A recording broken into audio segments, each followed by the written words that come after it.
సామాజిక న్యాయం అందించే లక్ష్యంతో కాంగ్రెస్ ప్రభుత్వం పనిచేస్తుంది. శ్రీ రేవంత్ రెడ్డి గారు రాష్ట్ర ముఖ్యమంత్రి వర్యులు.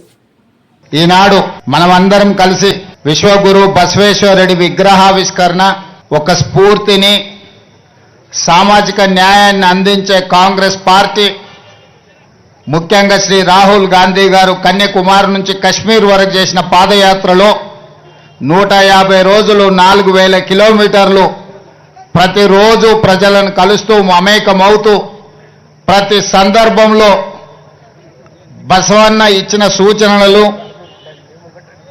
బసవేశ్వరుడు ఇచ్చిన ఆదేశాలను వారు ఆ కాలంలోనే సామాజిక న్యాయం చేసి వివిధ సామాజిక వర్గాలకు చట్టసభలలో ప్రజా నిర్ణయాలలో ఏ విధంగా భాగస్వామ్యం కల్పించిండో వారిని స్ఫూర్తిగా తీసుకొని జనగణనలో కులగణన చెయ్యాలి, ఇది బసవేశ్వరుడి సందేశం అని రాహుల్ గాంధీ గారు చెప్పడం జరిగింది. ఈరోజు కాంగ్రెస్ పార్టీ రాహుల్ గాంధీ గారు అమలు చేయదలుచుకున్న సామాజిక న్యాయానికి ఆనాడే పునాదులు వేసి ఆ తర్వాత తరాలు జ్యోతిరావు పూలే, డాక్టర్ బాబాసాహెబ్ అంబేద్కర్ సరసన బసవేశ్వరుడు నిలబడి ఈరోజు ఈ దేశం యొక్క నిర్మాణానికి వారిచ్చిన సూచనలు, వారి సందేశమే ఈరోజు మన ఇందిరమ్మ రాజ్యానికి, మన ప్రభుత్వ పరిపాలనకు ఒక సూచికగా భావిస్తూ వారి సందేశాన్ని తీసుకొని మన ప్రభుత్వం ఈరోజు సంక్షేమ పథకాలు అమలు చేయడమే కాకుండా